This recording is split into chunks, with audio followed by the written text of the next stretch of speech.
So if you have been following me on my natural dye rabbit hole, I've been having fun in the rabbit hole. You'll probably recognize some of these colors and these fabrics. I've been putting these together slowly, and I've got a few of them done. So I figured I might as well show them to you and put them in the shop. A few of them have already been sold while they were watching me put them together.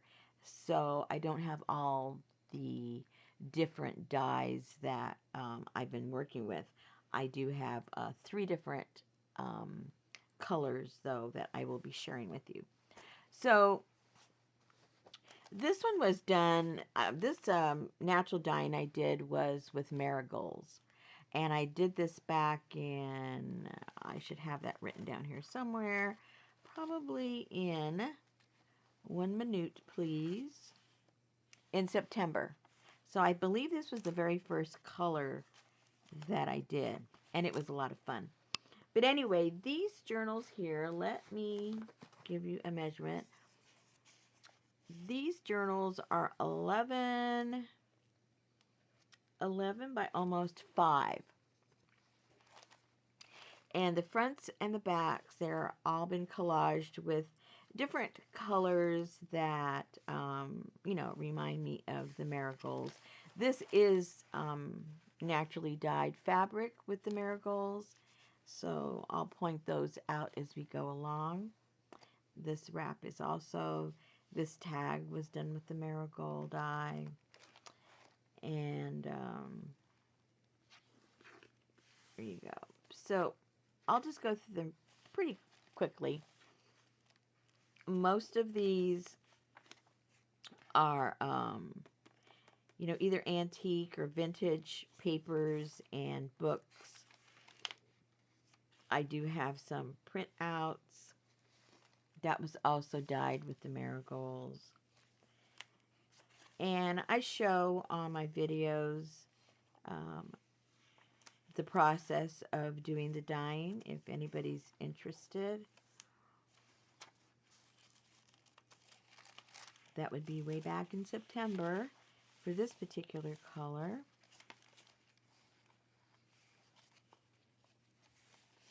But I've had a lot of fun. I've learned, I haven't been doing it that long, but I have learned a lot because the more you try to extract the dyes from these natural plants, natural dyes, you start learning a lot. What to do, what not to do. Okay, so that also was a piece that was dyed. And if this is the first time hearing about my natural dyeing, what I do is I will test it out on various fabrics and papers, and then I put little bundles together and sell those in my shop. And then also I'm putting together some little journals, as you are about to see a few of them.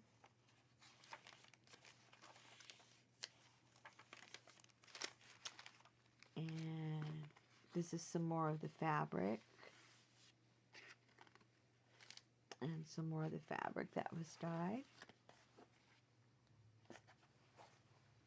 And then just some more collage work on here. And then I have a little folder here and lots of the different leftovers that I had chosen to put into the journal.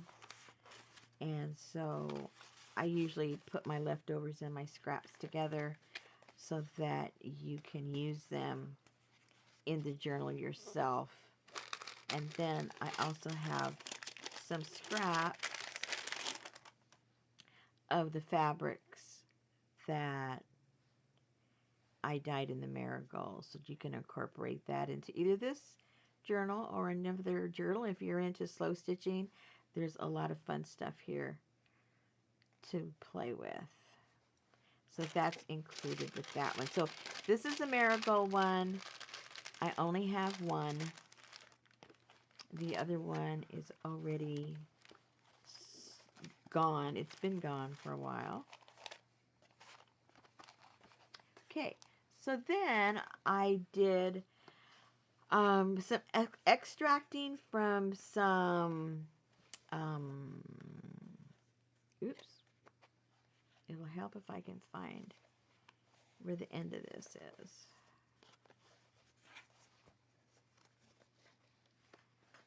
Oh, there we go. The extract from the crepe myrtle bark. Because when I did this, this was already in the fall, and the leaves were gone. It wasn't the beginning when the berries are out there. So I know that they're in the family of the eucalyptus. So I took the bark down and extracted some dyes, and mostly all I got was it was a pretty brown.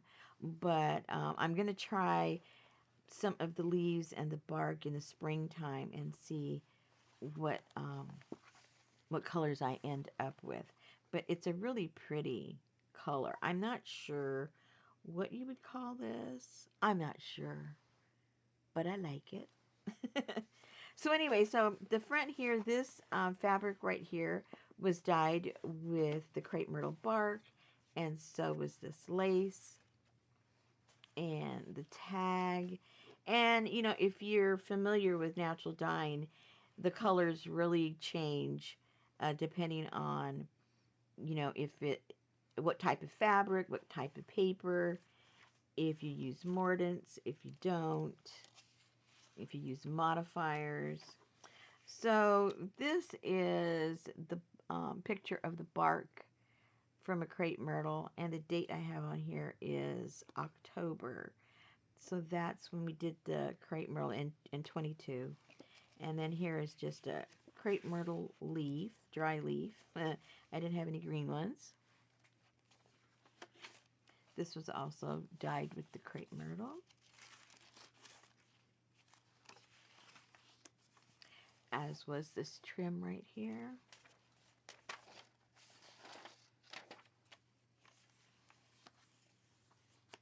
And this little piece of lace. And so I just tried to incorporate the colors that are within those hues, as far as papers that I had.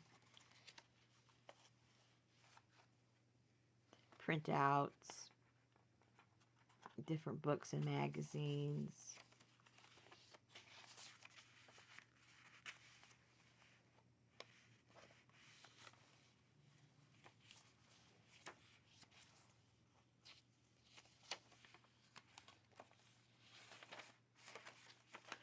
Another piece.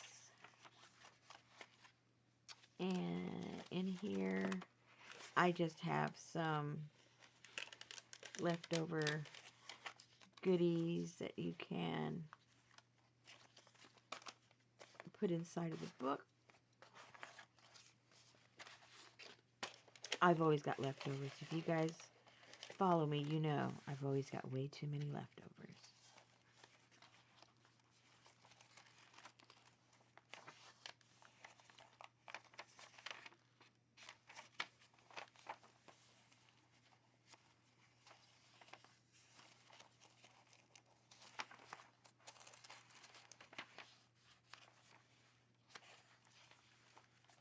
And then in here I have some different pieces of fabric that was dyed with the crepe myrtle. Again, if you do your slow stitching, there's plenty of yummy stuff in here. And then some of the papers that I tested the dye on. So those are in there that you would be able to use. And then another little pouch here with leftovers that can be incorporated inside of the journal. Lots of goodies in there. Okay, so I have one of these. This is the crepe myrtle, and that will be in the shop. Okay, Now, this one is the Logwood. I just love the colors that the Logwood came out with. I have two of these. And in the shop, this one will be referred to as the Dragonfly. And then this one will be referred to as the 1922. Just to differentiate between the two because they have a lot of the same fabrics and papers. So here, what's really cool about Logwood is that you can get so many different colors with it. So this is dyed with Logwood, this is dyed with Logwood, and this is dyed with Logwood, and this is dyed with Logwood. So you can see such a variation in colors. They're just so pretty. Now here is a illustration of the Logwood blossoms and the pods and things like that. And this was also done with Logwood. This little piece of lace. Now, when you're dyeing with the Logwood, they use literally the wood of the tree, and they use the interior as opposed to using the bark like I did with the Crepe Myrtle. Logwood is taken from the interior part of the tree. And again, here's the blossom. And we did this in March.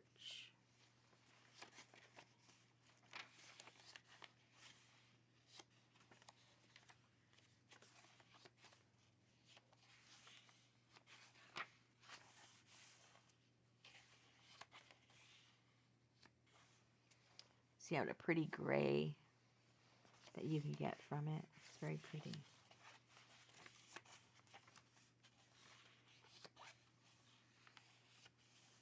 And this is sort of like a really dark plum color. Almost brown, but not quite.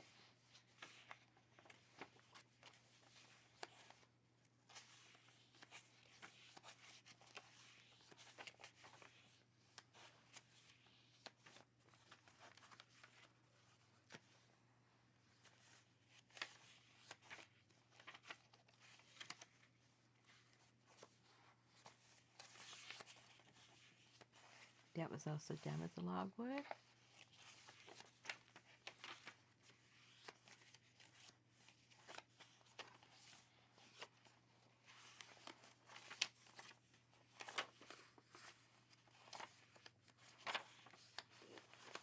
And then in here,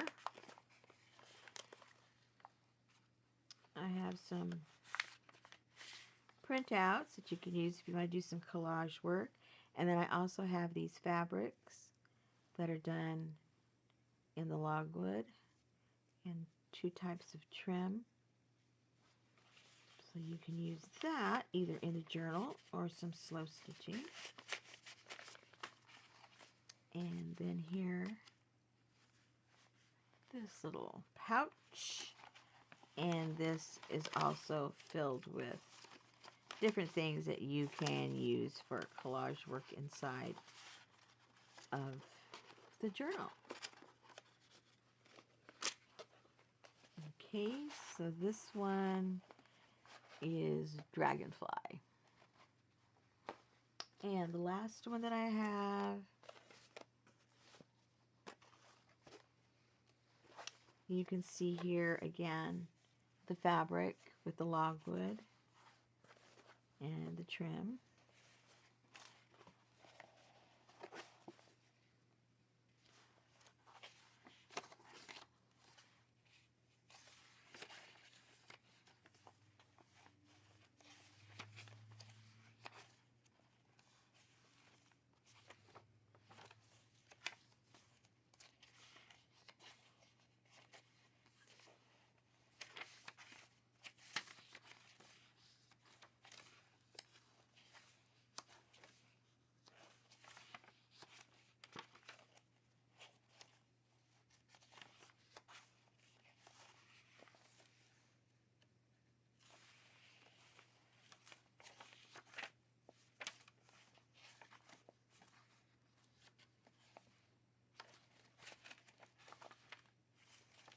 I think I'm going to do some more dyeing with the Logwood.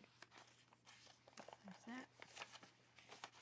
because I think it's really a a fun die to really get a lot of different colors out of it. And this has also the same, some leftovers for you to do your collage work, and some leftovers of the same types of fabrics, the logwood, and then the little pouch with some goodies that you can collage with. All right, and so this one is listed as 1922. All right, so these four are going to be in the shop, and they're a lot of fun to put together. And as I do the various colors of fabrics and papers from other dyes, I'll be making some other little journals to go along with these also. So they're in the shop, and I think they want a new home with you. You hear it? It's calling your name. It's calling your name. Well, I think the logwood one is at the very least because it's so pretty. All right, they're in the shop.